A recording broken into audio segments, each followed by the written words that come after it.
Buenos días a todos. Muchísimas gracias por su presencia. Vamos a empezar en honor al tiempo. Yo sé que hoy día hay bastante tráfico, algunos están atrasados, pero bueno, ya la mayoría están acá y les agradezco. Bueno, muy buenos días. En mi calidad de director ejecutivo de la Cámara de Comercio y Industria Franco-Ecuatoriana, me es muy grato darles la bienvenida al Foro Legal Encuentro para el Análisis de la Promoción de Inversiones.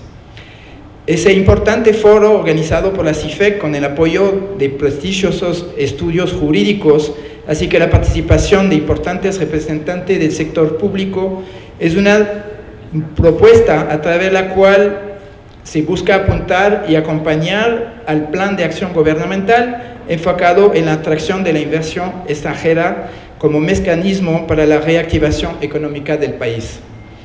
Confianza, reglas claras, estabilidad jurídica son los conceptos claves en los que se sustentan las ponencias de nuestros panelistas, basados en su experticia y con el objeto de generar espacios de diálogo en beneficio del desarrollo económico y la estabilidad jurídica del Ecuador.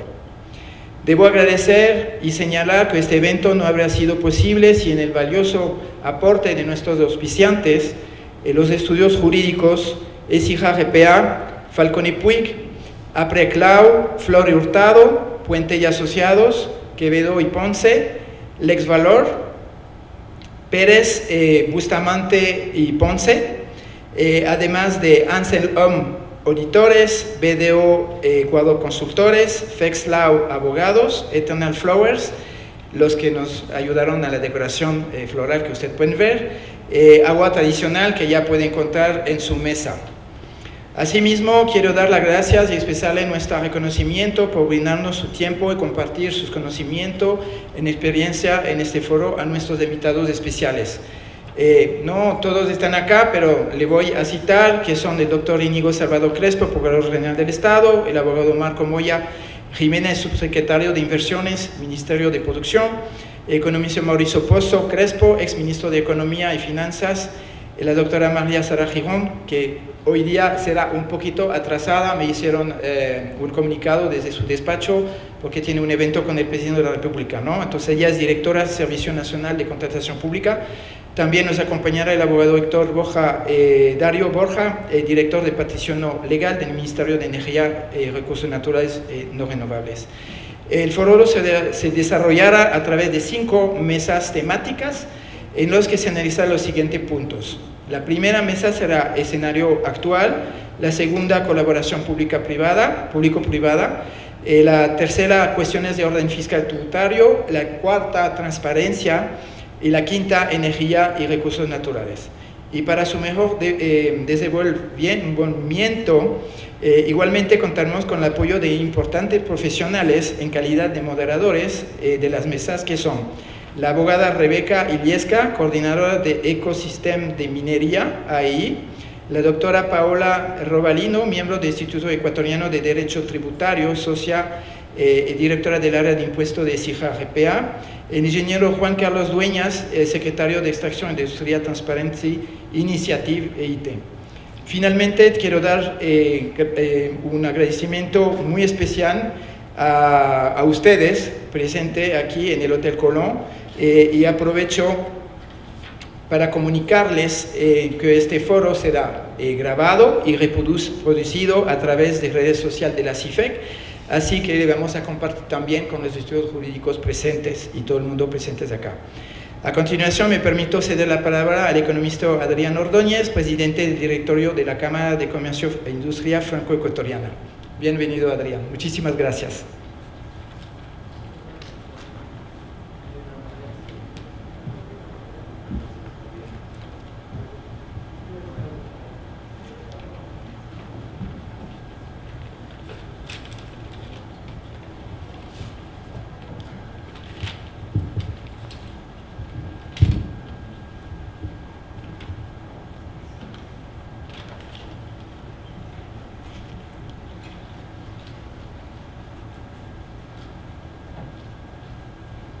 Gracias, Fabián. Buenos días con todos, bienvenidos. Quiero empezar extendiendo un agradecimiento especial a los invitados, a las autoridades de Estado que Fabián ya ha mencionado, que son pieza importante en este evento. Además, agradecer también a todos los señores expositores y auspiciantes y, como no, a los miembros de la Cámara de Comercio e Industrias Franco-Ecuatoriana. A nombre de la Cámara de Comercio e Industrias Franco-Ecuatoriana les agradecemos por haberse dado cita durante este día en el Encuentro Legal de Inversiones en Ecuador 2021. Llevar más Ecuador al mundo y traer más mundo al Ecuador es el objetivo que nos ha planteado el presidente Lasso. Por esta razón, al ser una Cámara binacional, en este caso particular de la relación entre Francia y Ecuador, representar a uno de los países que conforman el bloque comercial estratégico para nuestro país, vemos imprescindible nuestra participación para dinamizar las inversiones en el mundo y en el Ecuador, pero también las inversiones de ecuatorianos en el Ecuador.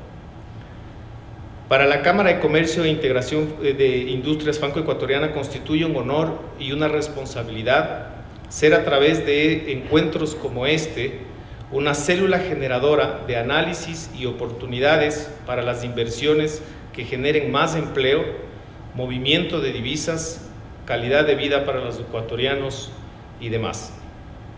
En el 2020, el Ecuador se ubicó entre los 5 países de América Latina y el Caribe en los que la inversión extranjera directa creció, a pesar de un año de pandemia y a pesar de ser todavía un valor pequeño, pero creció.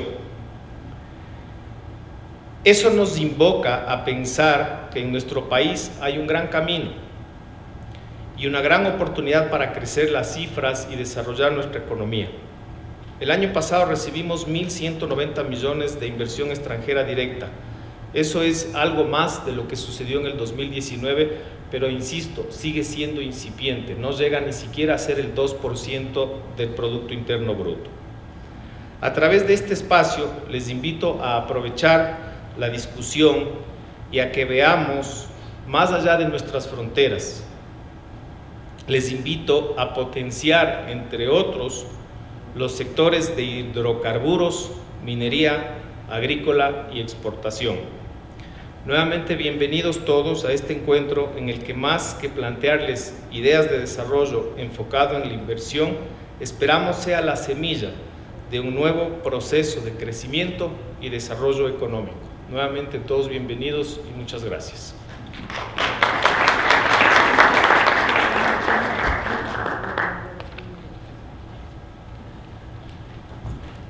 Bueno, voy entonces a llamar a Rebeca Illesca, que nos va a presentar la primera mesa. Muchísimas gracias.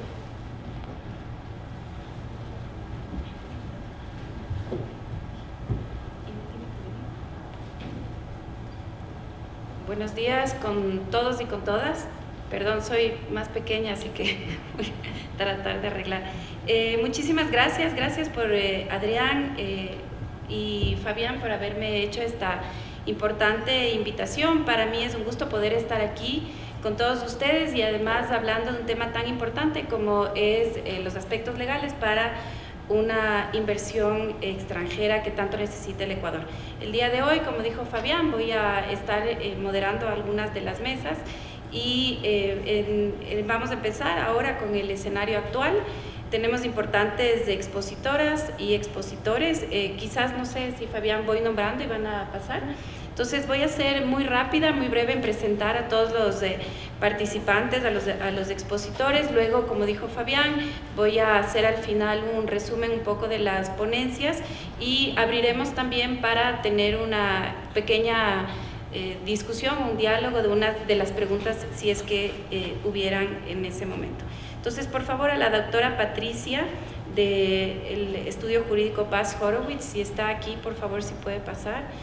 Patricia es socia de Paz Horowitz con más de 20 años de experiencia en Derecho Corporativo Laboral y Seguridad Social. Actualmente lidera el equipo laboral dentro de la firma. Patricia es doctora en jurisprudencia de la Pontificia Universidad Católica del Ecuador, cuenta con un máster en Derecho Laboral y Seguridad de la Universidad Central del Ecuador y otro tema en Seguridad, Salud y Medio Ambiente de la Universidad de Huelva en España. Gracias, Patricia, por acompañarnos. Al doctor Jaime Alarcón, no sé si está aquí el doctor, creo que estaba él atrasado. Ah, no, sí, gracias, perdón. Licenciado en Ciencias Jurídicas y Sociales por la Pontificia Universidad Católica del Ecuador, abogado de los tribunales y doctor en jurisprudencia por la Pontificia Universidad Católica del Ecuador, es Master of Arts de la University of Oregon y muchísimas gracias también por acompañarnos.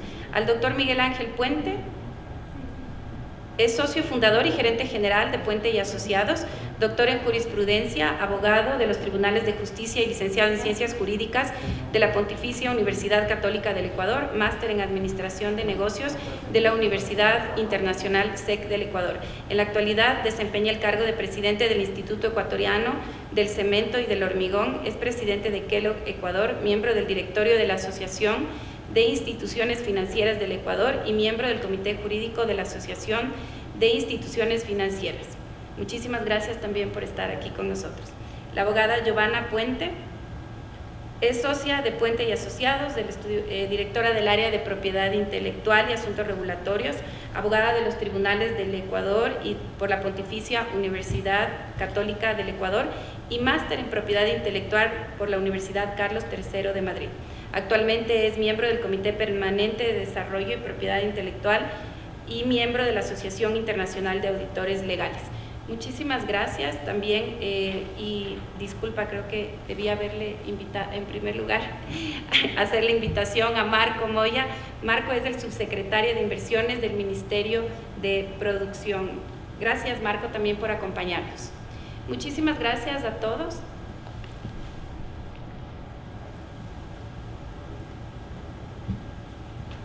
Gracias, Marco. Y les agradecemos que, por favor, cada una de sus ponencias puedan ser lo más breves posible para poder proceder a un diálogo al final de todas estas exposiciones. En el orden que les fui llamando, entonces, por favor, si pueden pasar, la doctora Patricia Andrade, muchísimas gracias. ¿Sí?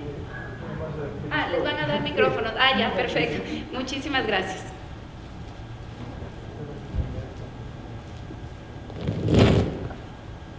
Buenas. Vamos, si no le molesta, vamos a dejar el doctor. Eso estamos preguntando, gracias. Nos haga una pequeña resumen de... Entonces, si quiere, puede venir acá, si tiene su presentación, para que la puedan ver al mismo tiempo, como quiera. Ya. Bueno, ¿cómo hacer? Listo, muchísimas gracias. Un placer con todos. Me quito la mascarilla un segundo. Bueno, como bien nos indicaban, el objetivo de este gobierno es brindarle más Ecuador al mundo y más mundo al Ecuador.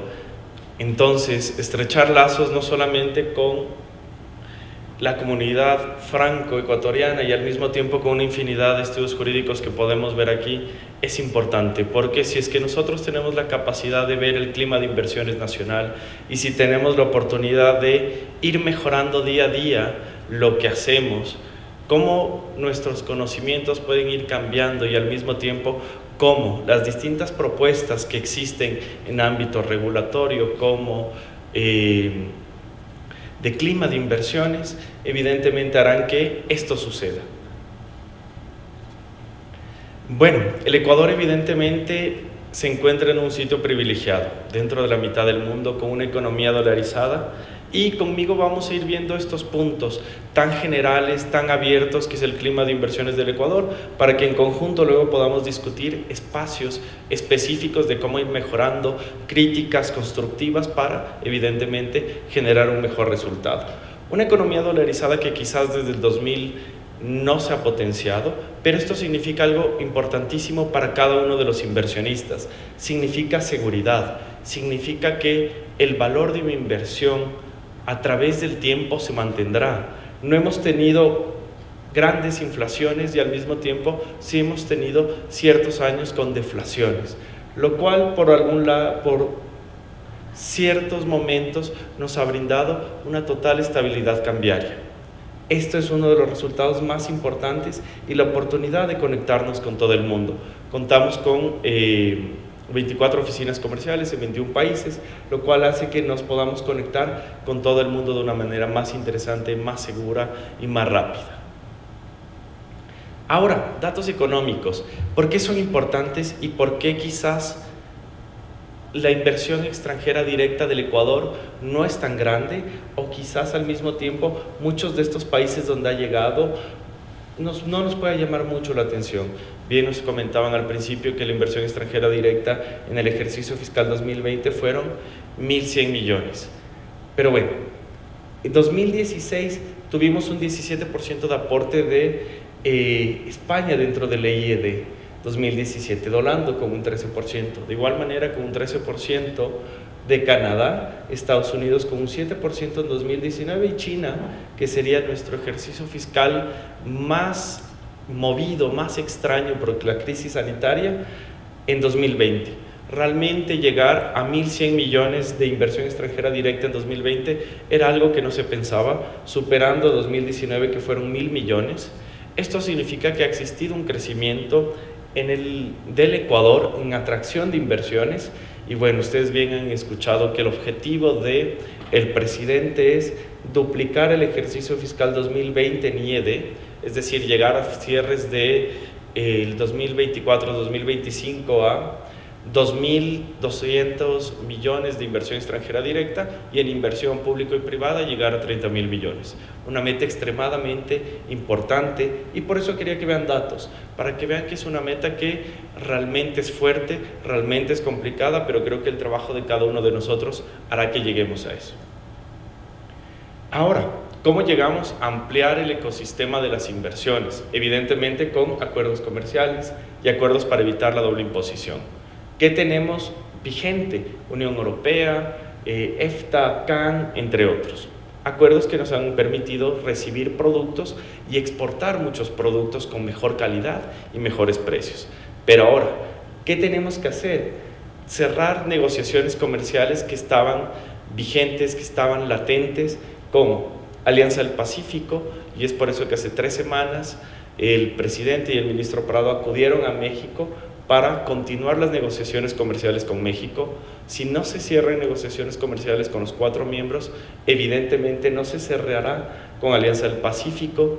Se busca que mesa con México, principalmente la mesa de inversiones, se cierre en diciembre, y bueno, esperando que para febrero ya tengamos negociado todo con Alianza del Pacífico. Continuar con la apertura comercial con Estados Unidos. Ya existe una mesa de apertura para negociaciones comerciales con Estados Unidos, India y Panamá. Así que esas son las prioridades. Hoy por hoy, evidentemente, se busca cerrar con al menos 10 países más, y ese es el objetivo del nuevo gobierno y principalmente del Ministerio de la Producción en su mesa de comercio exterior. Apertura de tener un nuevo foro arbitral, CIADI. Nuevamente, esto significa que voy a tener la oportunidad de cualquier conflicto que tenga con inversionistas internacionales o locales con el Estado ecuatoriano, tener un centro arbitral independiente que llene de posibilidades a ustedes como abogados y a ustedes como inversionistas, en la certeza de que voy a ir más allá de el foro judicial ecuatoriano, sino tener un foro arbitral independiente. ¿Qué cuenta el Ecuador? Y esto es algo que hemos visto muchas veces, muy hablado, muy reconocido, pero al mismo tiempo vale la pena resaltarlo porque hay que explotarlo. Tener la oportunidad de tener 4 puertos internacionales y al mismo tiempo puertos de agua profunda, 4 puertos de agua profunda, entre ellos tenemos Pozorja y Puerto Bolívar, 2 grandes puertos donde no solamente se exporta banano, pescado, atún, entre otros, sino también, y es una apertura a las grandes inversiones en minería. Como Puerto Bolívar hoy se centra en recoger los minerales que están saliendo de los distintos proyectos mineros, y al mismo tiempo esto significa que hay infraestructura para que puedan ustedes mismos interconectarse con el mundo. Puertos, aeropuertos, el Puerto Bolívar, como les había comentado, es uno de los puertos más atractivos para el norte de Perú. Eso hace que nuevamente seamos interesantes para el mundo. Y bueno, al mismo tiempo tenemos una gran infraestructura vial y la oportunidad de conectarnos por puertos internacionales y aeropuertos internacionales. Datos muy importantes. Ustedes recuerdan el Decreto Ejecutivo 68, la posibilidad de generar una reducción de 667 partidas arancelarias que afectan a 81 sectores productivos. Si tengo menores precios porque estoy pagando tarifa cero de aranceles o unas tarifas menores, evidentemente me vuelvo más competitivo.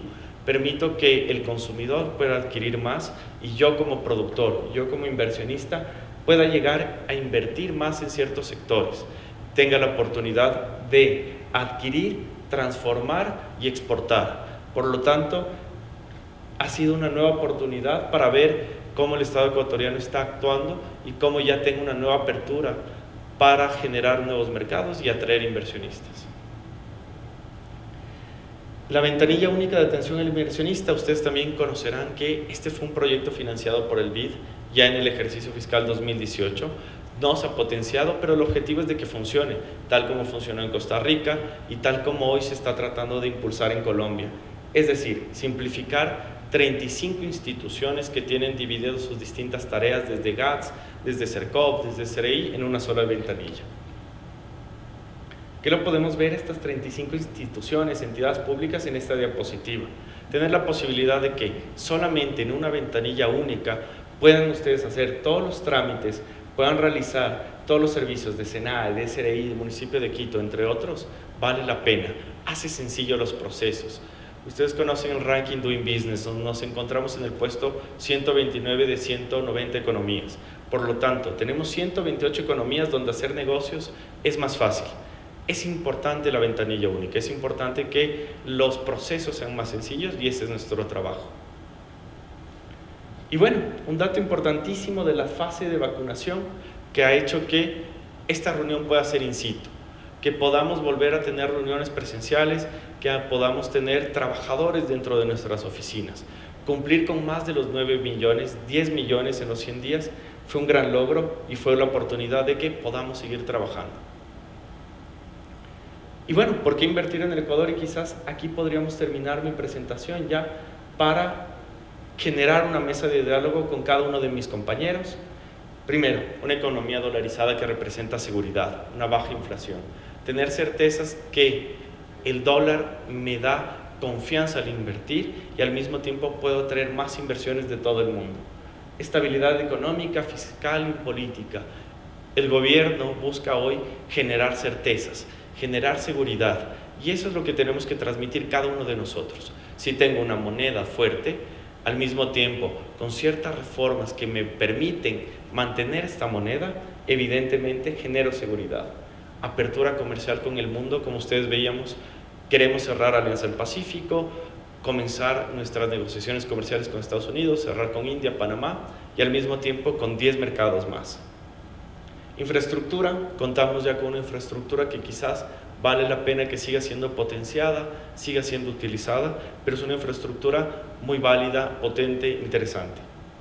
Seguridad jurídica nos permite nuevamente el acuerdo con CIADI, retomar esto, me permite a mí venderle a un inversionista extranjero la certeza de que en Ecuador estamos dispuestos a someternos a un arbitraje internacional y que eso no significa ninguna cesión de soberanía, sino significa que soy tan soberano que puedo acudir ante un árbitro internacional. Talento humano calificado y bueno, ventajas geográficas y logísticas que veíamos con ciertos incentivos fiscales. Yo creo que con eso terminamos tranquilamente la presentación, ocupando los 10 minutos y bueno, esperando que con cada uno de nuestros compañeros del panel podamos seguir discutiendo estos temas y construyendo un Ecuador. Evidentemente tratando de hacer que los inversionistas de todo el mundo se enamoren del país, decidan quedarse y por distintos mecanismos como los convenios internacionales o contratos de inversión podamos atarlos al país. Así que bueno, muchísimas gracias.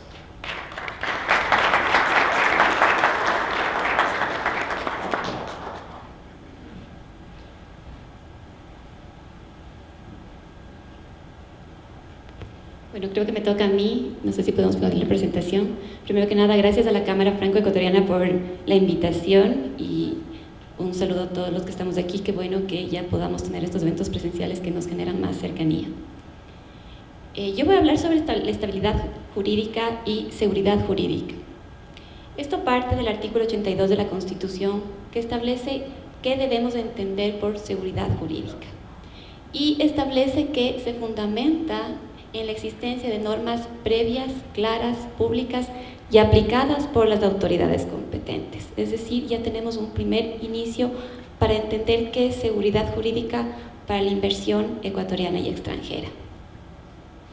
Normas previas, ¿por qué? Porque tenemos que garantizar cómo está marcada la cancha. Un inversionista lo que quiere saber es por dónde va a jugar, cuál es el destino de la inversión y cuáles son las reglas para ese juego. Por lo tanto, las normas tienen que ser previas y deben estar establecidas previo a la inversión. Deben ser claras y comprensibles para que no haya duda ninguna de las disposiciones legales que se aplican a esa inversión y a esa seguridad jurídica y a la normativa y reglas jurídicas que se van a aplicar durante esa inversión o ese proyecto. Deben ser públicas, es decir, deben seguir el principio de publicidad establecido en la ley y conocidas por todas. Y principalmente debe existir estabilidad jurídica. Esas normativas deben perdurar en el tiempo, principalmente para el proyecto que los inversionistas están intentando iniciar, inversionistas extranjeros o nacionales, porque si es que no, esa falta de estabilidad genera incertidumbre. Pero en el Ecuador, ¿qué es lo que ha generado incertidumbre hasta ahora y qué es lo que debemos cambiar? Las reformas constantes legales. En los últimos años hemos vivido una cantidad de reformas legales que no nos permiten tener certeza hacia dónde vamos. Para dar un ejemplo, se han establecido un montón de reformas tributarias, tenemos un nuevo COGEP, antes teníamos el Código de Procedimiento Civil, y etcétera. Serían innumerables las leyes que han cambiado en nuestro país. Y eso nos genera inseguridad, incertidumbre y falta de certeza. Otro elemento es el exceso de regulación. En todas las materias tenemos una norma principal y normas secundarias. Y definitivamente, si los abogados no somos expertos, un inversionista que viene por primera vez al país no sabe por dónde ir, porque tiene normas, un exceso de normas que no le permiten conocer adecuadamente cuáles son la normativa específica para cada punto de derecho que necesita saber y en definitiva cuáles son las reglas de juego que tiene que seguir. Y eso también no genera certeza en la inversión. Y la falta de celeridad en la solución de conflictos. Es muy importante que estemos en el CIADI ahora porque tenemos que tener una adecuada administración de justicia para las inversiones, justamente para establecer o para dar certeza a esas inversiones. ¿Cuáles son las consecuencias de esta incertidumbre jurídica? Limita la inversión extranjera. Obviamente, como inversionista, yo no quiero ir o invertir en una legislación que no me genera certidumbre, certeza y en la que no tengo confianza. Reducción del crecimiento económico. Esa inversión obviamente reduce la posibilidad de crecimiento en nuestro país. Ambiente de incertidumbre. Hay ese ambiente que no me permite generar la confianza necesaria para invertir. Y menor desarrollo tecnológico. Con inversión también se genera desarrollo tecnológico y por lo tanto la falta de certeza genera disminución en inversión en desarrollo tecnológico.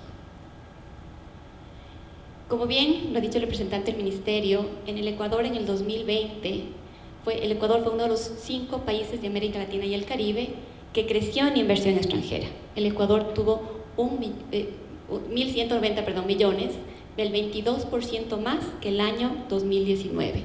A pesar de que la inversión extranjera directa en América Latina y el Caribe cayó en un 34.7%, el Ecuador creció. Y esa es una buena noticia porque esto nos permite conocer y tener la certeza de que podemos hacer algo mejor a través de lo que se genere en el nuevo gobierno y las normas o la estabilidad que podamos dar a los inversores. ¿Y por qué necesitamos también seguridad jurídica? Y esto le he dicho a la Corte Constitucional. Porque necesitamos generar en la inversión, como yo lo había dicho, un ambiente de certeza y confianza. Esto genera la posibilidad de invertir. Como yo les he mencionado, hay que limitar la cancha y las personas que estamos en esa cancha tenemos que saber a dónde vamos. Las reglas claras nos hacen que perdure la inversión y que hayan más personas jurídicas o naturales, nacionales o extranjeras, dispuestas a invertir en nuestro país. La confianza facilita y garantiza la inversión, como les decía, y la certeza facilita la planificación estratégica a mediano y largo plazo que necesitan los inversores. Para generar una planificación y poderme proyectar a largo plazo, necesito saber la normativa por la que tengo que seguir. Si es que sé que me van a cambiar esa normativa, no puedo planificar. Eso genera incertidumbre y definitivamente falta de inversión. La inversión extranjera permite el rápido desarrollo de las fuentes de empleo, riqueza y transferencia de tecnología, y en tiempos de COVID es una necesidad para nuestro país generar inversión. Como ya lo hemos visto, el 21 de junio de 2021 se emitió el decreto ejecutivo 122 ratificando nuevamente el convenio al CIADI. Y esa es una gran noticia, porque este convenio permite a los inversores tener herramientas para tratar los conflictos en los contratos que tengan o en las divergencias que tengan en nuestro país. Este es un primer gran paso de apertura a la inversión extranjera. Y yo a través de esto sí felicito al gobierno porque nos permite tener ya un camino que estaba anteriormente y que lo cerramos y que lo hemos vuelto a abrir. ¿Cuáles son las ventajas de ratificar el CIADI? El CIADI cuenta con expertos internacionales que actúan como un tercero imparcial en la resolución de conflictos. Fortalece un clima favorable a la inversión, generando esa seguridad que queremos tener, y permite al Ecuador concretar acuerdos comerciales para la reactivación económica, más aún cuando hemos pasado por una etapa o estamos pasando por una etapa de pandemia que requiere de certeza, reglas claras y atracción de inversión. Pero otro tema muy importante son los contratos de inversión, que nos da la Ley de Fomento Productivo y que nos permite que los inversionistas tengan un contrato con reglas especiales para esa contratación. Por ejemplo, hay exoneración de impuesto a la salida de divisas, lo que es muy atractivo para la inversión. Exoneración total o parcial de impuesto a la renta, de acuerdo al caso. Estabilidad de normas jurídicas y tributarias. El contrato tiene una cláusula especial que establece cuáles son las normas y que se mantendrán esas normas durante toda la ejecución del proyecto. Esto es muy importante porque esta disposición que se incluye en el contrato de inversión permite generar certeza en el inversor, quien está firmando y apostándole a nuestro país. Y por último, exoneración de aranceles. Son estos 4 pilares fundamentales de un contrato de inversión que nosotros debemos auspiciar y apoyar porque genera certezas y da la posibilidad de tener otras reglas especiales que perduran durante la ejecución del contrato.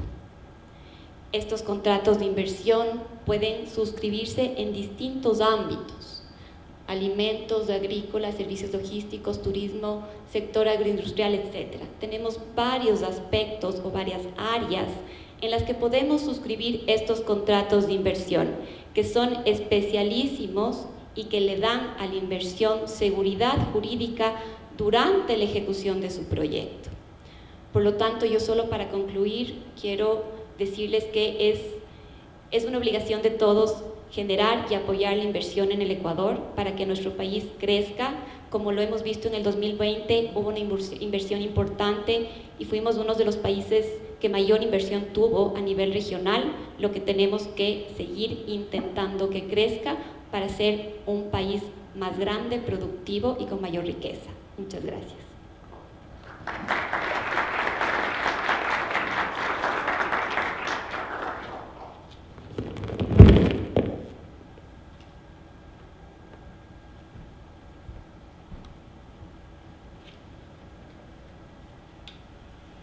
Muchas gracias. No va a ser una llamada, voy a poner un cronómetro para no pasarme del tiempo.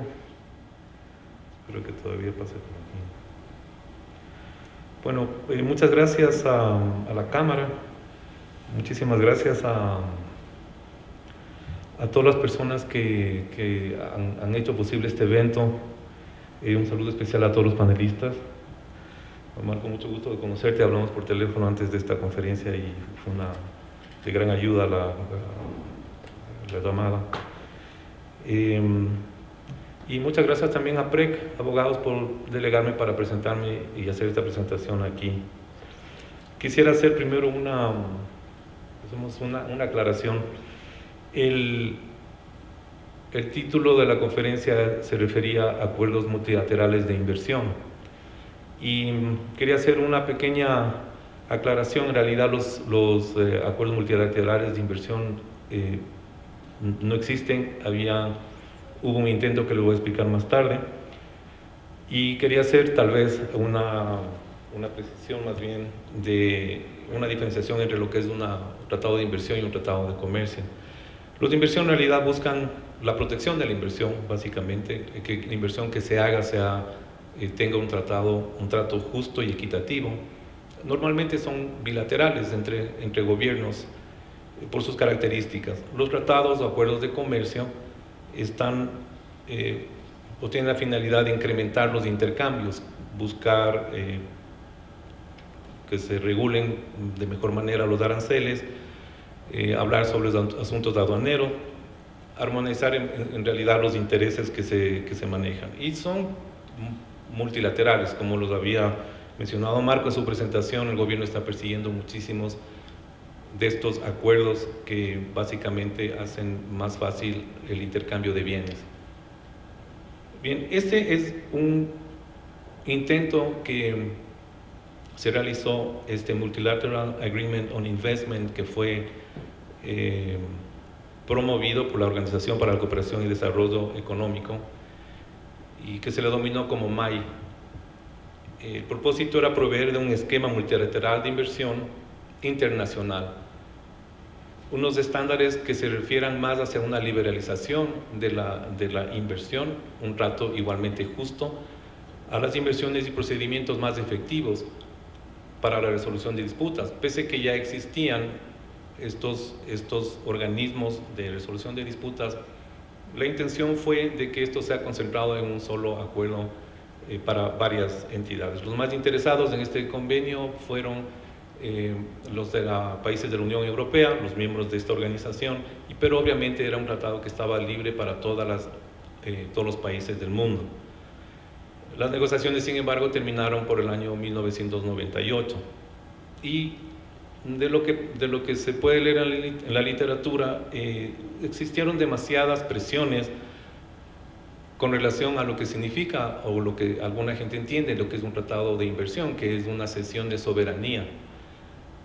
Movimientos antiglobalización, puesto que todos los contratos o estos acuerdos de inversiones efectivamente lo que hacen es facilitar las inversiones y los mayores usuarios de este tipo de inversión son las compañías multinacionales. Y obviamente llegar a un acuerdo multiparte sobre todos los aspectos que maneja el contrato o los acuerdos de inversión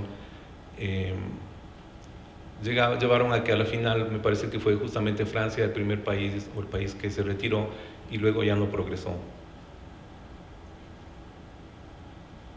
¿Cuál es el panorama actual de los tratados de inversión? Los tratados de protección de inversión en el Ecuador? En realidad el apellido y el nombre completo de estos tratados es de promoción y fomento y protección recíproca de inversiones. Actualmente, por efectos del artículo 422 de la Constitución, que básicamente lo que hizo fue interpretar que se estaba cediendo la soberanía al llevar los conflictos a un arbitraje internacional, los hicieron inefectivos. Luego vino un proceso de denuncia, básicamente de dejarlos sin efecto. Algunos sí, otros no, y al final el panorama actual es que los tratados de inversión en el Ecuador, para mi forma de ver, no tienen una eficacia al momento. Bien, y la pregunta es, ¿atraen la inversión los tratados bilaterales inversión. Es la verdad de eso. Estamos hablando de una situación de que si tenemos un tratado de inversión van a correr, las inversiones van a venir, o por lo contrario van a correr hacia afuera. Esta es una cita de la notificación o la sugerencia de notificación, o más bien el mandato que se dio para que se notifiquen las denuncias de los tratados, y básicamente dice que el país no tiene no logra alcanzar un objetivo que motive la atracción de los capitales con la inversión productiva con estos tratados de inversión. ¿Cómo se evaluó? Tampoco tenemos ningún tipo de estadística que pueda soportar esto. No se tiene ningún tipo de declaraciones por parte de quienes efectivamente realizaron inversiones acá. Pero lo que yo digo es, se firmaron cerca de 30 tratados, 27 entraron en vigor. Teníamos como algunos 20 años de vigencia de esos tratados, o tal vez menos, pero tenían varios años. Habían empresas que, por ejemplo, en el año 2000 habían invertido solo en 2 proyectos, lo que el año pasado recibió el país en inversión extranjera directa. Así es que esa es la pregunta que de alguna manera quisiera conversar ahora. ¿Qué regulan los tratados? Básicamente tienen una definición de las partes, de qué se trata la inversión, cuál es el tratamiento que se hace para el inversionista, la expropiación como realmente lo fundamental del tratado, y la resolución de disputas entre las partes. Y voy a hacer una pequeña referencia a cada uno de los aspectos de estos, ¿no?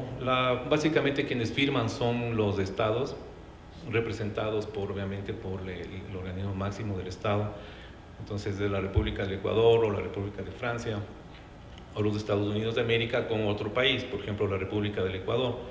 Sin embargo, debemos notar que el beneficiario o los beneficiarios de estos tratados son quienes realizan la inversión. Y esto es, por ejemplo, tomado del Tratado de Inversión entre Ecuador y Estados Unidos, el que dice que quien directo o indirectamente tiene la propiedad de nacionales o sociedades de la otra parte, o esté controlada por dichos nacionales o sociedades. Es decir, la inversión que está realizada por los nacionales o las sociedades de un país en la otra parte son básicamente quienes se benefician de lo que se regula en los tratados. Hay un caso interesante que recién salió y que se está básicamente finalizando, en el que una de las partes tenía una presencia societaria en diferentes partes del mundo, o sea, había tenido una serie de empresas, pero una de esas empresas o una de esas partes tuvo una conexión con una herencia yacente en Francia, y a partir de eso se logró y se pudo establecer que esa inversión era efectivamente una inversión de un nacional francés. Y aunque todas estas instrumentalizaciones de todas las sociedades de estas estaban fuera de Francia, se logró establecer que efectivamente era una inversión francesa, y por lo tanto se trató como protegida por este tratado. Por eso es la importancia de esto, ¿no? Otra parte que no se regula mucho es qué es efectivamente lo que está entendido como Estado. Podemos ir a una constitución probablemente para tener una referencia, pero si estamos hablando, por ejemplo, en países de gran tamaño como los Estados Unidos, que tiene además políticamente tiene diferentes influencias en muchos países, pues, o en muchas áreas del mundo. Estamos hablando que si esto protege, por ejemplo, también las inversiones en Puerto Rico, o en las Islas Vírgenes, o desde Hawái, ¿no? Al final podremos también estos tratados limitar este tipo de consideraciones para saber qué es la parte que está compareciendo. Eso es de alguna manera lo que se podría ir discutiendo. ¿Qué regula básicamente el tratado de inversión como inversión en sí misma? Hay definiciones generales Pero hay también muy detalladas como esta que está tomada justamente de este intento, de este MAI, de este acuerdo multilateral de inversión, que al final, como les comenté, no llegó a tener vigencia. Pero básicamente estamos hablando de todo lo que significa inversión en dinero, inclusive habla de derechos de propiedad intelectual, propiedades intangibles, derechos sobre contratos, concesiones y una serie de aspectos que pueden ser más o menos detallados en los tratados. Yo creo que para futuras referencias, normalmente mucho detalle es peligroso, pero poco detalle también. Así es que yo creo que una medida entre qué significa la inversión para cada tratado también es bueno irlo regulando.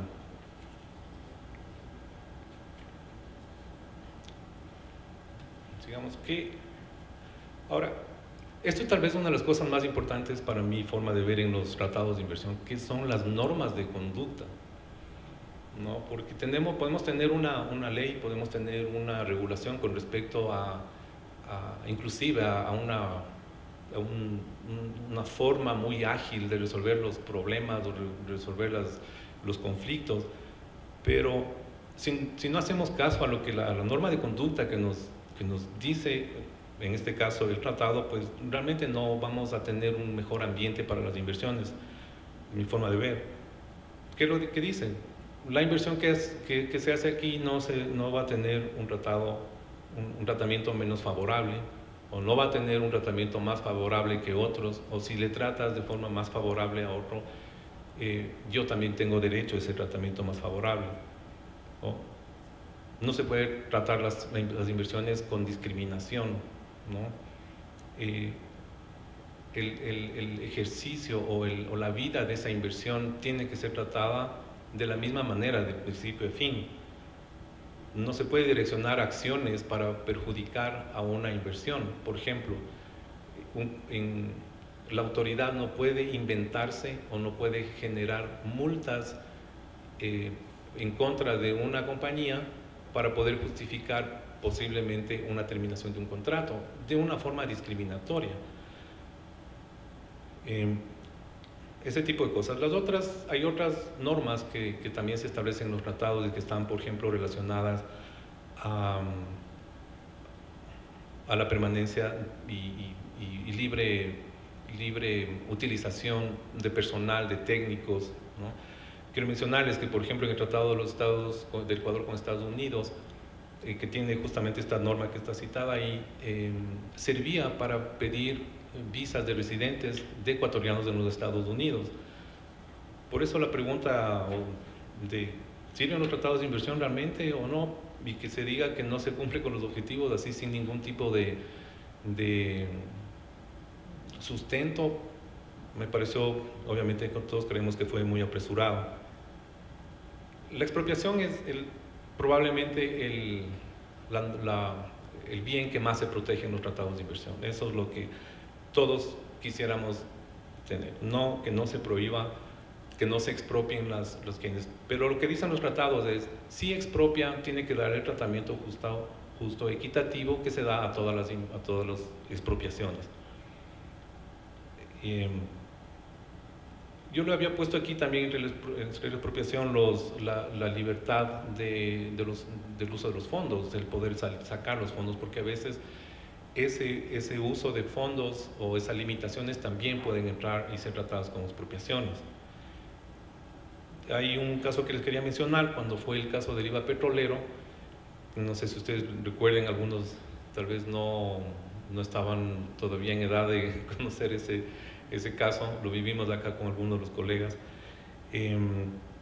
Se trató a la no devolución del IVA como un caso de expropiación por un tratado. En la otra compañía que reclamó en un caso con la misma situación, no se le devolvía el IVA, pero esta empresa lo trató como una violación de las medidas tributarias en ese tratado, y el tribunal lo que dijo fue no hay un tratamiento de expropiación como medida tributaria. Así es que esto también es una cuestión que es muy vital entender, explicarlo bien en los tratados y también entenderlos para poder hacer los posteriores reclamos. Que regula el Tratado de Inversiones con respecto a la resolución de disputas, obviamente el arbitraje internacional en los diferentes foros. Ya tuvimos una explicación muy clara y precisa de lo que significa el CIADI. Se han usado también casos como el UNCITRAL, por ejemplo, este caso que mencionaba del IVA fue tratado con normas de UNCITRAL, y otros han ido a la Haya y otros foros que podrían ser establecidos en cualquier tratado. Entonces, nuevamente a la pregunta, ¿atraen la inversión? Igual, estamos hablando de percepciones en este momento, porque no tenemos unas estadísticas ni de los que sufrieron las expropiaciones y ejercieron sus derechos a través de los tratados, ni de las nuevas inversiones que pudieran decir, sí, estamos entrando porque tenemos o porque no tenemos. Ahora tenemos básicamente todas estas nuevas garantías que está dando el gobierno ecuatoriano, pero sobre todo creo yo que lo que más resultado está dando es la confianza. Es decir, el hecho de que yo llego a un sitio y ese sitio está con un ambiente favorable y es un ambiente serio, y por eso es que yo decido entrar. Podemos no tener contratos de inversión, podríamos no tener tratados de inversión, pero si es que tenemos, por ejemplo, nuestras instituciones funcionando correctamente, sin corrupción, transparentemente, yo creo que eso podría ser suficiente. Pero como no vivimos de ese estado básicamente podríamos llamarlo hasta de felicidad, ¿no? De tener este ambiente, yo creo que los tratados de inversión sí funcionan. Y es más o menos, quisiera hacer una analogía, es más o menos como cuando se viene acá un extranjero y dice, el dólar, ese país funciona con el dólar, y ese país tiene esto, y si ese país tiene un tratado de inversiones, entonces ya tenemos algo que es conocido por los inversionistas. Es un instrumento negociado por estados, protege la inversión de tratamientos injustos, por tratamientos menos favorables. Tenemos aplicación de las regulaciones del tratado en sí mismo, que tienen muchísima regulación en sí misma, pero también tiene referencia al derecho internacional. Y el derecho internacional, por ejemplo, como se explicaba en el caso del CIADI genera una jurisprudencia increíble. Los tratados, las resoluciones de disputas que se llevan a través de UNCITRAL también generan. Nosotros podríamos ver en cada una de las peticiones que se hacen en los arbitrajes internacionales la cantidad de casos resueltos en diferentes foros que se nombran para que se haga para sustentar las peticiones. Y obviamente tenemos esta resolución de disputas en los foros independientes. Por lo tanto, los tratados se han convertido en una suerte de valor, de una suerte de un sistema, de parte de un sistema internacional en el cual nosotros entendemos rápidamente de qué se trata. Nosotros llegamos a un aeropuerto, por ejemplo, y podemos llegar a Nairobi, podemos llegar a Atlanta y sabemos de que estamos llegando a un aeropuerto y que tenemos que tener tal tipo de conducta. Si nosotros tenemos esa analogía con relación a los tratados de inversión, pues por eso esos tratados deberían ser restituidos, tal vez renegociados, como se había planteado inicialmente cuando se los denunciaron. Y yo creo que sí sería una parte importante dentro de todo este esfuerzo que está haciendo el gobierno ecuatoriano en promover al país, y en promover al país como un país además serio, pero con los instrumentos que nos van a servir para todo lo que hemos hablado. Muchas gracias.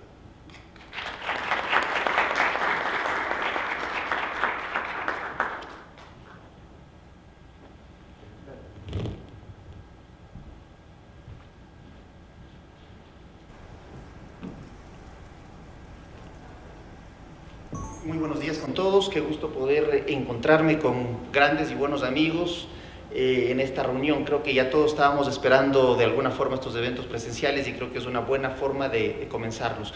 En el tema de inversiones, en el tema de verle al Ecuador como un destino de inversiones, creo que hay varios aspectos como los que estamos tratando el día de hoy que son fundamentales, pero hay tres que tienen una relevancia especial: los temas laborales, los temas fiscales y los temas societarios. Un inversionista, cuando va a invertir en un país, va a analizar esos temas. Y hoy quisiéramos nosotros topar de estos dos, la parte laboral y la parte societaria, la forma en la cual Ecuador puede ser atractivo en estos dos aspectos. Y comenzaré entonces con las reformas y novedades de carácter laboral. Como todos sabemos, la pandemia ha generado una gran afectación a nivel global con el tema del empleo. La Organización Internacional del Trabajo ha previsto que aproximadamente 350 millones de empleos se pierdan a nivel global a consecuencia de la pandemia. Entonces, esto es un tema que no solo nos afecta al Ecuador, afecta a la región, afecta al mundo entero. Y ante eso, obviamente, los distintos gobiernos han tomado diferentes medidas.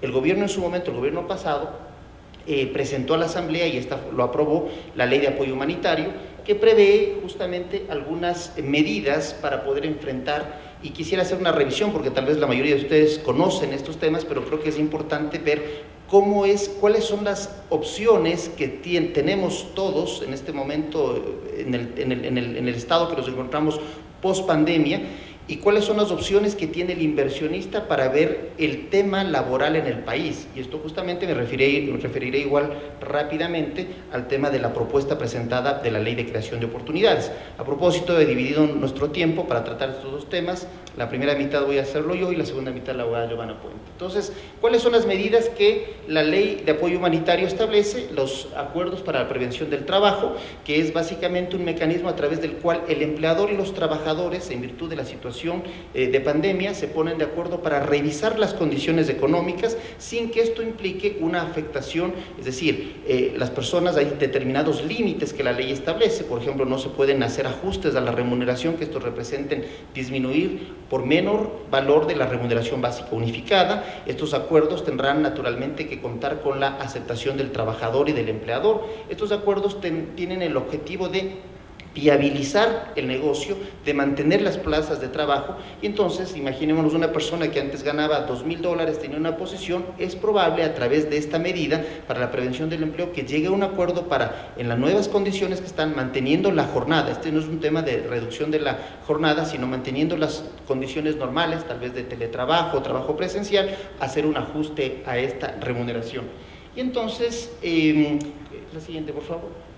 Los empleadores deberán presentar igualmente para este acuerdo para la prevención del empleo los estados financieros, hay que justificar, es decir, no se trata de que simplemente el empleador diga estoy afectado y tengo que reducir las condiciones laborales, sino que se necesita justificar plenamente eso, y se puede efectivamente notificar estos acuerdos al Ministerio de Trabajo para que éste realice un control y una supervisión de los mismos.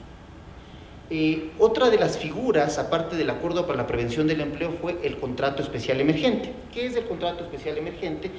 Recordemos que la modalidad contractual estándar en el país después de una reforma laboral fue el contrato indefinido de trabajo, es decir, el mecanismo habitual es que una persona puede tener un periodo de prueba de hasta 90 días, pasado el periodo de prueba la relación laboral se convierte en un contrato por tiempo indefinido una vez que se suprimió el contrato a plazo fijo. El contrato especial emergente lo que busca es, bajo determinadas circunstancias, permitir que el contrato tenga un plazo definido, un plazo de 1 año, y que pueda renovarse hasta por 1 año adicional. Este es un instrumento que existe en este momento y que es una alternativa justamente para, yo suelo decir, los empleadores no contratan para despedir, los empleadores contratan por una necesidad. Una empresa se instala en un lugar, necesita técnicos, contrata técnicos, no contrata para despedirlos. La estabilidad depende justamente de la existencia y la persistencia de ese negocio, y por lo tanto nadie contrata, nadie capacita, hace un proceso de selección para terminar despidiendo, es decir, hay un costo implícito en esa contratación, y por lo tanto esa tendencia o ese argumento de que se está perdiendo la estabilidad y que tienen que ser contratos por tiempo indefinido, yo creo que hay una regla general y que a legislaciones laborales más rígidas, menores posibilidades de generar nuevo empleo. Y entonces, ¿para qué está destinado este contrato especial emergente? Para la sostenibilidad de la producción, para nuevas inversiones, justamente es un mecanismo, pues estamos hablando hoy de Ecuador como destino de inversiones, para la modificación del objeto social, es decir, las empresas han tenido que acoplarse en etapa de pandemia, posiblemente tenían una actividad principal y han tenido que modificar esa actividad principal para poder dedicarse a otra actividad. Entonces, esos empleados que los contratas para esta nueva actividad, para estas nuevas inversiones, para poder mantener la sostenibilidad del empleo, estas contrataciones pueden estar sujetas a esta modalidad especial que básicamente establece un periodo de duración del contrato a plazo fijo. La siguiente, por favor. La reducción emergente de la jornada de trabajo es otro de los mecanismos que establece la Ley de Apoyo Humanitario. Creo que todos nosotros o la mayoría hemos tenido conocimiento de esto, que representa la posibilidad de la reducción de la jornada, esta jornada ordinaria de 8 horas diarias, 40 semanales, hasta una reducción del 50%, y ahí sí procede de manera automática la reducción en forma proporcional de la remuneración. Entonces, para poner un ejemplo, imaginemos una persona que por 8 horas diarias ganaba $800 mensuales. Si se reduce la jornada a 6 horas diarias, la persona ganará $600 mensuales. Pero si la jornada se reduce al 50%, que es el límite en el tema de la remuneración será el 55% de la remuneración que venía percibiendo esta persona. El aporte a la seguridad social se realizará de acuerdo a la nueva remuneración ajustada, y esto igualmente tiene una temporalidad, es decir, esta reducción de la jornada tiene una duración máxima de 1 año y puede prorrogarse o renovarse por 1 año adicional.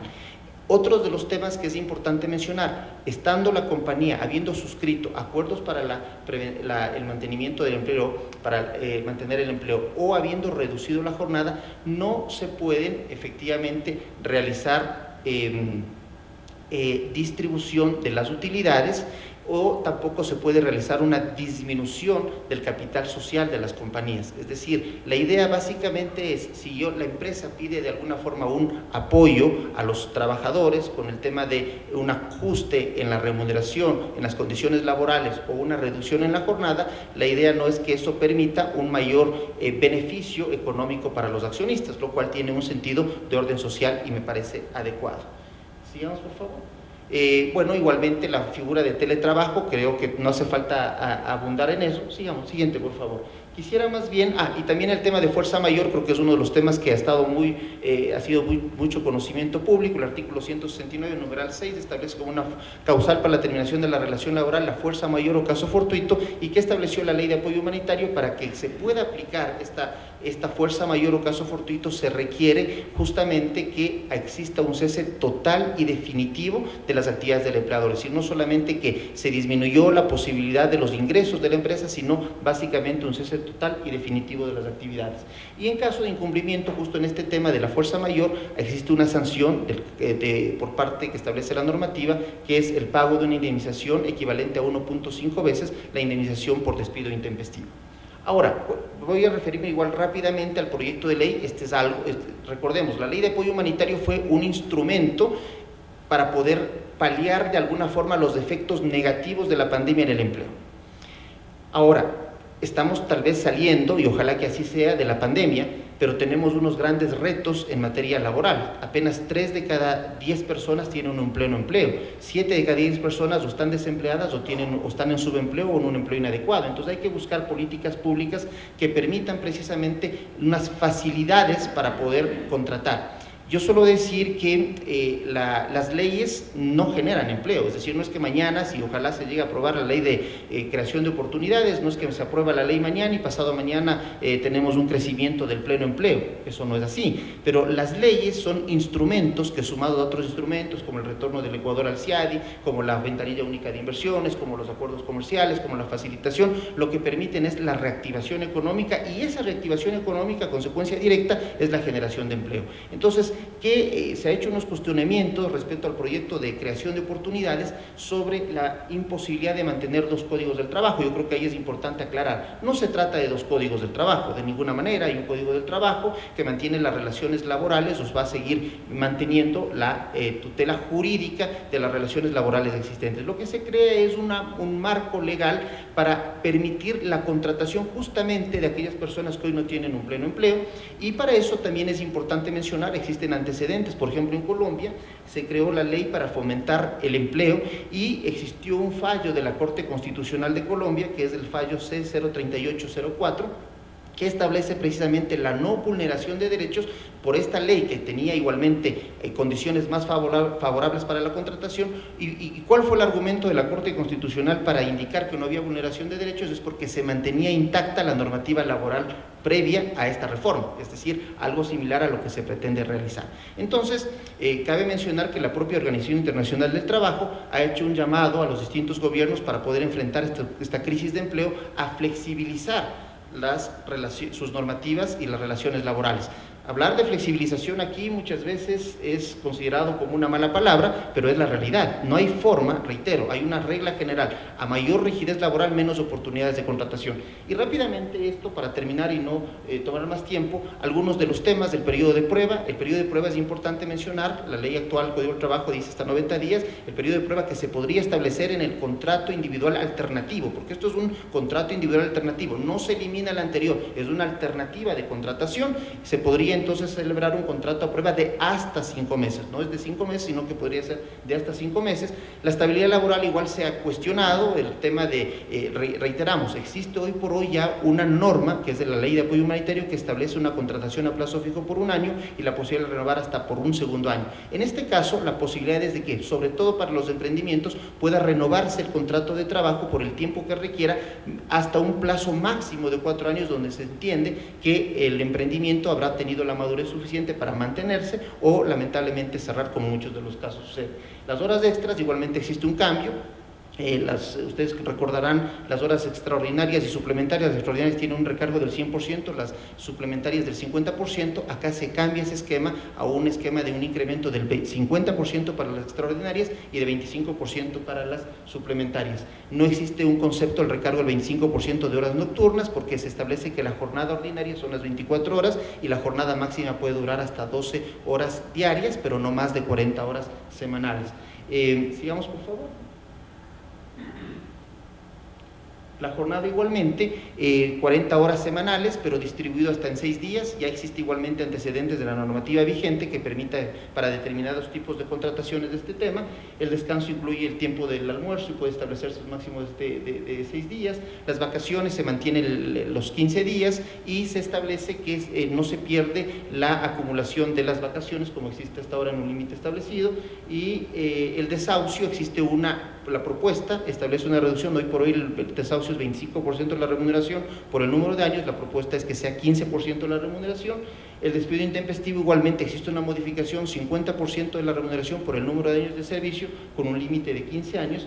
Y igualmente hay algo que, por ejemplo, es novedoso, que establece el artículo 70 y 71 del proyecto, que es la terminación del contrato por justa causa. ¿Qué es esto? Se elimina entonces para estas nuevas contrataciones la necesidad de acudir a la instancia administrativa. Esto es a través del visto bueno, que muchas veces es ineficiente, es inoperante, es costoso, es impráctico. Y entonces, si existen justas causas establecidas, el empleador puede terminar por justa causa. Esto también pasa en Colombia, en Perú, y entonces se puede terminar la relación laboral. Obviamente, si el trabajador no está de acuerdo con esa terminación, tiene naturalmente la protección de orden judicial. Así que, quería solamente dar un overview de esto y decirles cuál es la idea de este proyecto.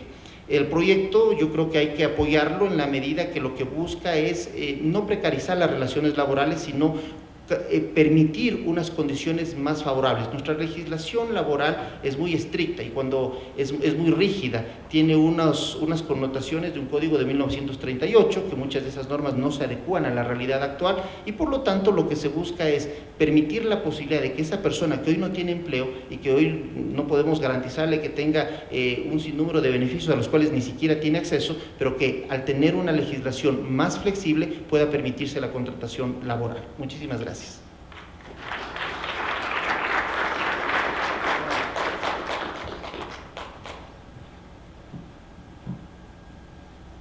Buenos días con todos, muchas gracias. Bueno, ¿qué es lo que debe saber un inversionista respecto al aspecto societario? El régimen tuvo una actualización 2 muy claras en el 2020, principalmente por un lado para ayudar y fortalecer, fomentar el emprendimiento y por otro lado para modernizar la ley de compañías. De hecho, a nivel internacional se habla de que es una modernización ejemplo para Latinoamérica. ¿Pero qué comprende? Básicamente las figuras ordinarias de societarias, la ley, la compañía de responsabilidad limitada y la sociedad anónima se mantienen, pero se incluye la sociedad por acciones simplificadas, la SAS. Esta nueva forma de organización tiene ciertas características que ahora es la preferida de los inversionistas y emprendedores. ¿Por qué? Por la facilidad, la rapidez y por lo simple que resulta su administración por los siguientes temas. En primer lugar, es posible constituirla con uno o varios socios. muchas empresas tenían esta restricción de por qué en Ecuador siempre necesito otro accionista, otro socio, y muchos de los servicios que incluso los estudios jurídicos daban era conceder esa participación por una acción para cumplir con un requisito legal. Ahora las SAS abren la puerta para que incluso pueda ser un solo accionista. Ofrece libertad para manejar los estatutos sociales y los pactos entre socios, porque al constituirse por documento privado, permite que cualquier reforma posterior igualmente se lo haga únicamente por documento privado y notificando a la superintendencia.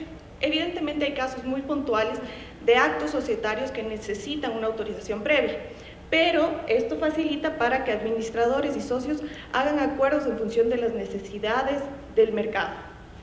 Se puede constituir, como les decía, por documento privado, es menos costoso y mucho más rápido porque es un proceso en línea. Esto da cuenta de que nos vamos modernizando a las necesidades actuales.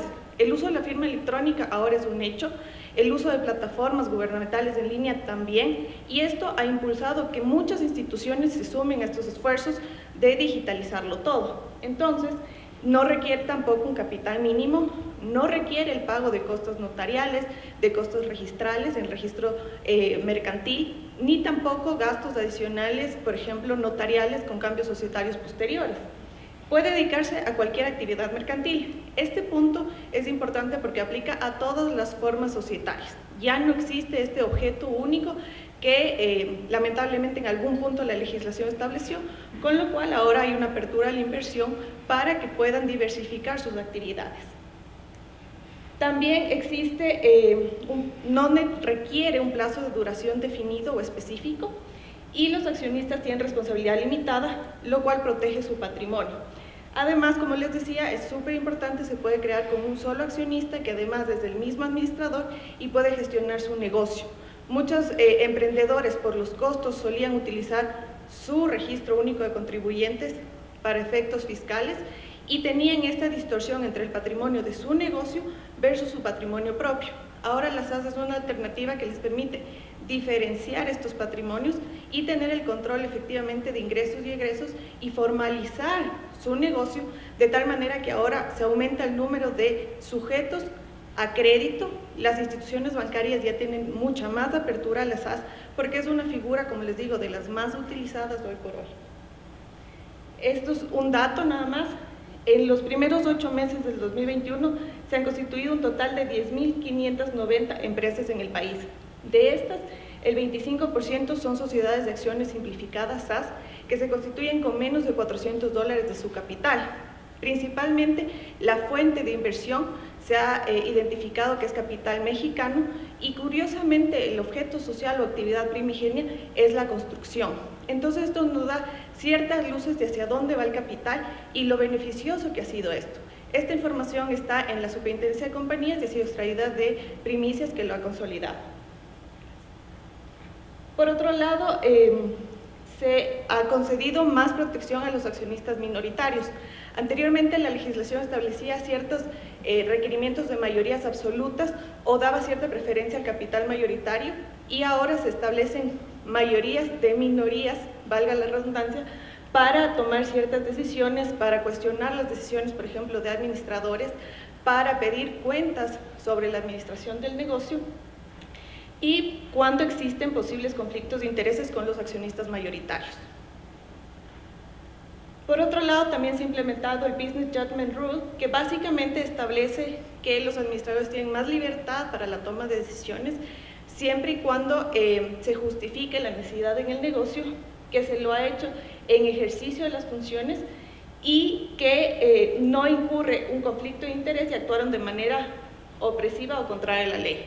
Esto es súper importante porque es una tendencia que se trae básicamente a Estados Unidos y que permite tomar figuras similares a los inversionistas, en las cuales ahora dicen, ok, el marco normativo de Ecuador no es un marco cerrado, es un marco en el que el administrador tomará las decisiones, rendirá cuentas, pero no tendrá este riesgo de oposición tan fuerte que existía anteriormente. Otras novedades, la reforma es amplia, pero quisiera mencionar, por ejemplo, la opción de que las compañías de responsabilidad limitada y anónimas que anteriormente se conformaron o que se conforman ahora, ya no es una causal de disolución de pleno derecho que mantengan un solo socio y la obligación de tener otro adicional. Entonces esto es súper importante porque muchas empresas han empezado a liberar su capital de esa manera. La causal de liquidación solo se va a configurar cuando hablamos de pérdidas, cuando es el 60% del patrimonio, y estas pérdidas se han dado por más de 5 años continuos. Muchas empresas entraban en causal de disolución de pleno derecho o de oficio declaraban su disolución por registrar pérdidas por 2 años. Ahora esto se amplía a 5, que es totalmente beneficioso, y las empresas hoy por hoy en una situación post-pandemia apenas se están recuperando. Entonces, al exigir 5 años consecutivos, pues ahora ya tienen oportunidad de restablecerse y reactivarse sin necesidad de caer en causal de disolución. Además, se elimina la obligatoriedad de comisario en las compañías anónimas, salvo que el estatuto así lo prevea. Los socios accionistas pueden renunciar a su derecho para acudir a una determinada junta y se permite la separación voluntaria de los socios de una compañía de responsabilidad limitada. Esto es súper importante porque como la mayor parte de los aquí presentes son abogados, conocen que la compañía de responsabilidad limitada es de índole personalista y la junta debía autorizar la entrada o salida de cualquiera. Ahora, si en el estatuto se ponen causas de separación voluntaria, un socio podría decidirlo y simplemente notificarlo. Sigamos, por favor, en honor al tiempo, voy ahora a hablarles de otras de las figuras o las alternativas que se implementaron con la reforma de la Ley de Emprendimiento. Básicamente es la figura de las sociedades de beneficio e interés colectivo, BIC. Esta es una alternativa que ahora está reconocida legalmente en la Ley de Compañías que permite establecer una directriz, normas específicas estatutarias para los administradores, para el cumplimiento del objeto social y que permite aclarar que se tiene que cumplir con un impacto ambiental, social y de medio ambiente que tiene que ser medido y comprobado. Muchas empresas han utilizado esta figura de certificación BIC para posicionarse en mercados internacionales y ahora la Ley de Compañías establece un instructivo en el cual la Junta, en primer lugar, debe decidir no solo el cambio de la denominación, porque eso es optativo, que al final se incluya la denominación BIC, pero sí que se estructure en todo su marco normativo responsabilidades, obligaciones y sanciones ante el incumplimiento de las normas de cumplimiento del objeto social para tener un impacto social y medioambiental positivo. Actualmente existen 17 empresas certificadas con esta certificación B, han logrado mucho posicionamiento a nivel internacional. Existe la creencia de que esto aplica solo para productos, por ejemplo, productos alimenticios, cosméticos, pero no es así. Incluso las empresas de servicios pueden certificarse siempre y cuando puedan evidenciar la toma de decisión de junta, la implementación de normas propias y la forma en que se está midiendo la ejecución de sus proyectos. Entonces, son alternativas que los inversionistas están invitados a tomar en cuenta, a aplicar, y para que conozcan que Ecuador es un destino de inversión, es un país donde que estamos a la vanguardia y, como les decía, todas las reformas societarias lo han identificado como la modernización ejemplo de Latinoamérica. Hasta aquí mi exposición, muchísimas gracias.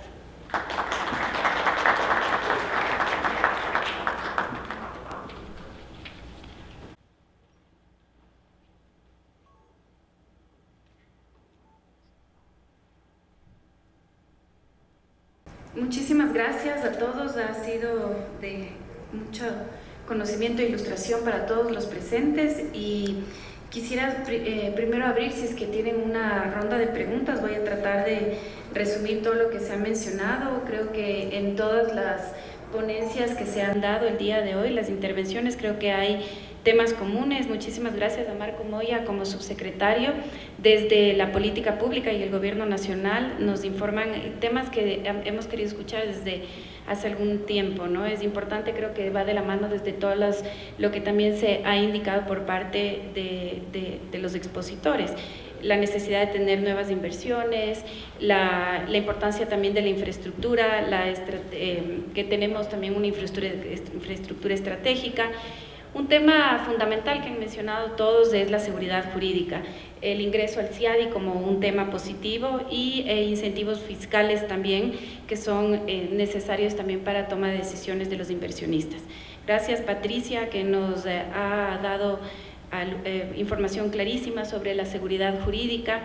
Es importante tener estas reglas claras, previas y también la estabilidad sobre estas mismas normas, ¿no? El contexto en general, decir que hay importantes reformas que están en camino, reformas que se han hecho. Creo que el sentido de todos los participantes es que hay un mejor escenario para las inversiones y que esto lo demuestran a través de reformas que se están impulsando, que ya se han hecho, como lo que nos indicó también Giovanna en la modernización de la ley de compañías. Me quedan algunas preguntas, ojalá tuviéramos más tiempo, lamentablemente por el espacio también que empezamos un poco tarde, quedarán para una próxima conversación. No sé si hay algunas preguntas. Jaime, me quedé muy pendiente sobre si es que los tratados bilaterales de inversiones realmente atraen inversiones. Creo que eso será pendiente para conversar. No sé si es que, Fabián, tenemos algunas preguntas o con esto. Sí, quizás Jaime tomó el micrófono, creo que tiene muchísimas ganas de responder esto. Y para hacer un cierre, Jaime, ¿cómo ves tú esto? Si al final hablamos de que los TBIs también, ¿no? Son importantes en cuanto a los temas de expropiación, temas de jurisdicción, arbitraje internacional. Hay un tema de confianza que es fundamental, ¿no? Yo he estado en posiciones también en las que los inversionistas, los abogados creo que son súper importantes en esta confianza, de decir ahí las reglas claras, las normas, pero al final del día tenemos, yo siempre digo, una esquizofrenia por cambiar las normas. Entonces está todo bien y en 3 meses todo cambia. Entonces quizás en ese sentido los TBIs podrían darle una mayor confianza. ¿Cómo ves tú este tema? Sí, yo creo que sí, definitivamente. Aunque nuevamente no existen estadísticas, no, lamentablemente creo que sería bueno que nos pongamos en esa tarea, ¿no? de buscar más estadísticas en todo nuestro quehacer. O sea, a veces las calificaciones inclusive de quién es mejor abogado está porque cuánta mayor publicidad se hace, pero no cuánto ha ganado, por ejemplo, en una corte, ¿no? Y entonces creo yo que sí podemos tener mayores estadísticas al respecto, ¿no? Empezar a hacer una seria investigación de cuáles son las razones por las cuales estos inversionistas vienen y dicen, ok, voy a invertir en el Ecuador, ¿no? Los escenarios siempre han sido complicados en el Ecuador. No es que ahora estamos viviendo una cuestión de mucha tranquilidad, ¿no? O que en el año 2000 o en 1990 o en el 2010 teníamos una mejor tranquilidad.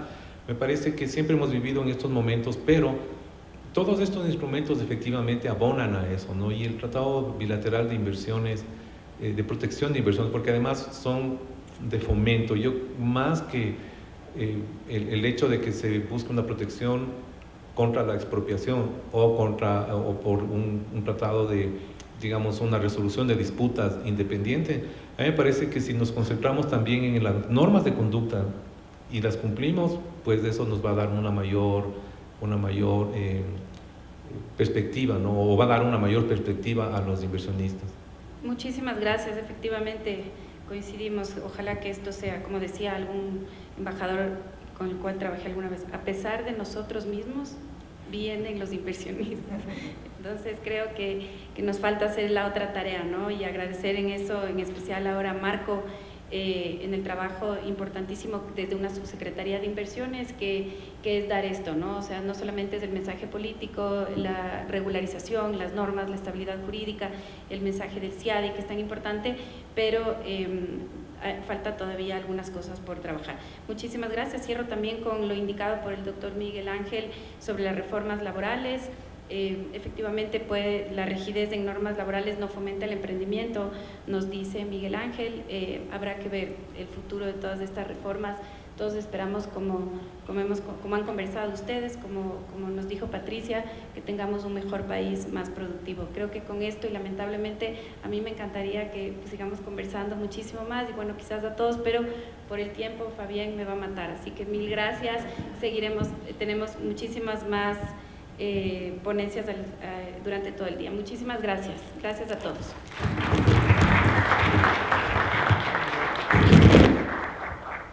Muchísimas gracias. Quiero agradecer nuevamente a nuestros panelistas, a la firma Denton Spasorovitz, que estaba con nosotros hoy día, que animó la mesa, a PREC Abogados también, Puente y Asociados, le agradezco muchísimo. Doctor Marco Moya también, muchísimas gracias desde la subsecretaria de Producción. Muchísimas gracias. Ahorita les invitamos al coffee break, entonces para que ella pueda tomar un café, comer un sándwich, algo, y regresamos en 15 minutos para seguir con la otra mesa. Muchísimas gracias.